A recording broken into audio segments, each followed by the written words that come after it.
Frontier AI just got 50% cheaper. That's the headline. Every outlet ran it this week. And it's true, Anthropic cut the price in half on July 24th, and it's sitting right there on their own pricing page. It's also the wrong number, because the same day that model shipped, an independent lab measured what it actually costs to finish a job, not to send a word, to finish a whole job, and the saving was nowhere near half. Now, here's why that gap matters more than the model does. 4 companies are spending roughly $724 billion this year to build the machines these models run on, and starting Wednesday, 3 of them have to stand up and defend that number. So here's the real story. Anthropic halved the price card. It did not have the bill. And the difference between those two things is the exact assumption the biggest capital spending spree in tech history is resting on. Let's read the receipts. So, what actually shipped? On July 24th, Anthropic released Claude Opus 5, and the pitch is unusually blunt for a model launch. They led with the cost of the capability, not the capability alone. And I'm quoting their page here, a model that comes close to the frontier intelligence of Claude Fable 5 at half the price. Fable 5 is Anthropic's own flagship, the expensive one. So let's put the two side by side, because this part is not in dispute.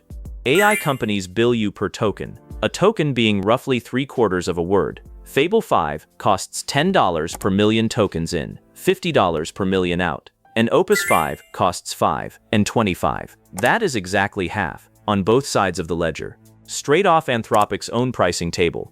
And honestly, the framing is the interesting part. Anthropic says Opus 5 is designed to be used every day, not the model you save for the hard problems, the one you leave running. It's now the default on their top consumer plan.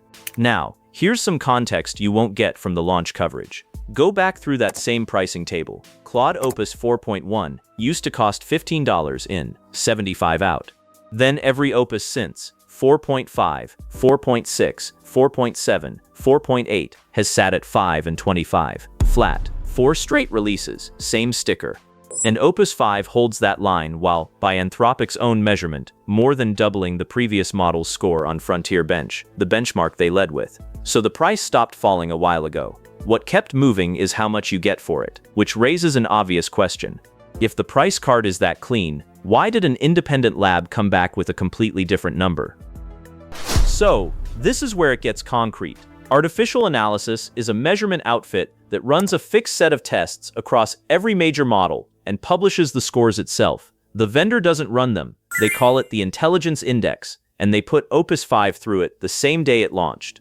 On the score, at maximum effort, Anthropic did well. Opus 5 came in at 61, Fable 5, 60, GPT 5.6 Sol, 59, and K3, 57. Narrowly the most intelligent model they've measured, but they also tracked the invoice. And this is the number nobody quoted. At maximum effort, one task on that index cost $2.03 on average on Opus 5. On Fable 5, measured with its fallback, the same task cost $2.75. Think about that for a second. The sticker price was cut in half. If half were the whole story, that task should have cost about $1.38. It cost $2.03. Artificial analysis put the real saving at 26%. So why the gap? Because a cheaper token isn't a cheaper job. Opus 5 thinks longer. It spends more tokens getting there. You pay less per token and you use more of them, and the two effects eat each other. And I want to be straight with you here, because they were straight about it. In that same post, Artificial Analysis disclosed something. They supported Anthropic in evaluating Opus 5 ahead of release. That's not a hidden conflict. They wrote it down. But it means the friendliest independent read available still lands at 26%, not 50%. Here's the sharpest version of it. That same lab ran its full test suite on Opus 5, and on the model it replaces, Opus 4.8, same suite, same $5 sticker price on both. Opus 5 used 100 million tokens to Opus 4.8's 120 million, about a sixth fewer, and it scored 61 against Opus 4.8's 56, and the bill came back higher. $3,835 against $3,752. Fewer tokens, better score, more money. Now, that's one benchmark suite, not your monthly invoice, and I'm not going to stretch it further than that. 26% cheaper is real money. If you're spending $1 million a year on this, that's about $260,000 back. This is a genuinely cheaper model, it's just not a half-price one, and that's before the asterisks. And here's the thing about that 26%. It's the friendly number. It's the saving you get on the standard lane, at the standard price, measured by the lab Anthropic invited in. Every step away from those conditions makes it smaller, and all three of those steps are documented on pages Anthropic published itself. Start with the fast lane. So Opus 5 has a premium mode that returns answers quicker, and it costs $10 in, $50 out. Read that again. That is exactly Fable 5's standard price. Half price, unless you want it fast. Then you're paying full freight, and right now that lane is a research preview, on their own API only. Then there's the direction of travel. Claude Sonnet 5, the cheap workhorse model, is on introductory pricing right now. But on September 1st, it goes from $2.10 to $3.15. That's a 50% increase. So no, not everything in this stack is getting cheaper. One of them has a price rise on the calendar. And then there's the scoreboard itself. Several of the benchmarks Anthropic led with were built by outside organizations, but the runs were Anthropic's own. On the benchmark Opus 5 leads, whenever a safety filter refused a request, an older model, Opus 4.8, quietly answered instead, and Anthropic didn't disclose how often that happened. Now, credit where it's due, and this matters. By that same reviews tally, Opus 5 lost 4 of the benchmarks in its own launch material, 3 of them named Coding to GPT 5.6 Soul, Reasoning and Law to Fable 5, Health to MyThos 5, which is Anthropic's limited release model for the high-risk work. And Anthropic printed those losses right next to the wins. Plenty of labs wouldn't. And Anthropic says plainly that Opus 5 is still behind its own MyThos 5 model on cybersecurity and on biology work. It also flags real limits on long, autonomous research. And the people who actually used it landed in the same place. The team at that's a tech publication, ran it on launch day, and their own headline called it frustrating, with flashes of brilliance.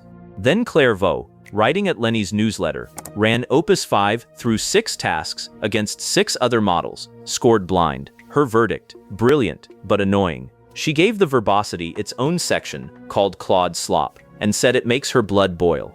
At one point, mid-coding session, it simply refused to deal with a merge conflict. So, cheaper, and genuinely very good, and not the frontier, and it argues with you. Which brings us to the part that actually has money riding on it. So, who needs half-price intelligence to be real? Not you and me, the 4 companies building the data centers. So, Alphabet, Microsoft, Amazon, and Meta are on track to spend around $724 billion this year on AI infrastructure. Next year, the projection is closer to $950 billion. And 5 days ago, we found out what that costs when the bill arrives. Alphabet reported its second quarter on July 22nd, and on the face of it, they crushed it.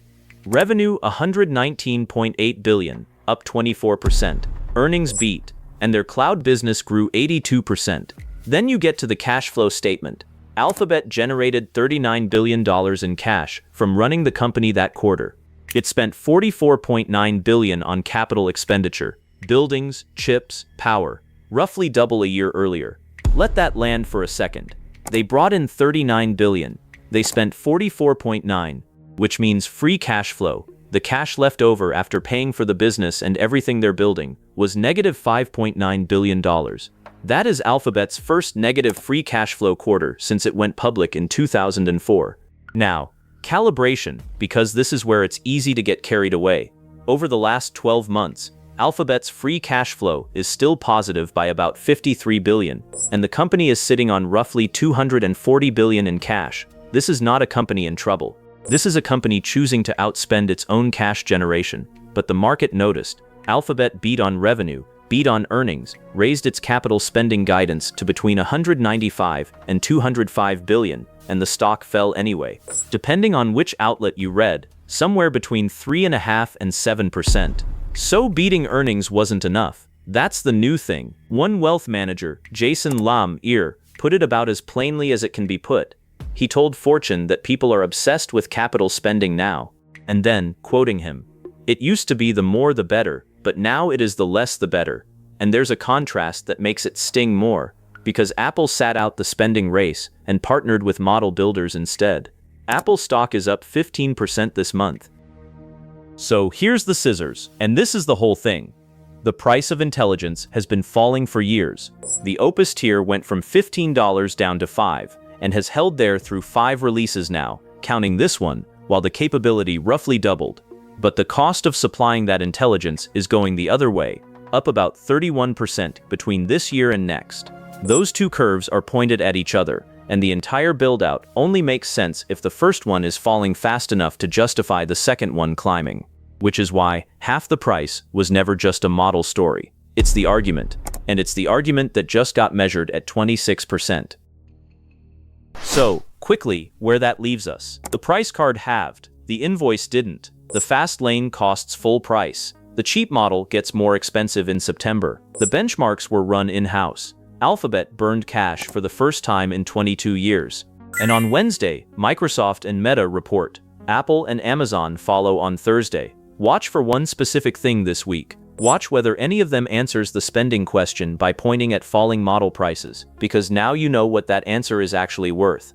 So, is intelligence getting cheaper? Yes, genuinely, measurably yes, just not at the speed the price card promised, and the gap between those two numbers is where $750 billion is currently parked. I'm curious where you land on this one. Is a 26% cut still a deflation story? Or is that gap the first crack in the whole build-out thesis? So tell me in the comments, because I honestly don't think this one's obvious. And if this changed how you read an AI price announcement, subscribe. That's the whole job here, reading the number under the number.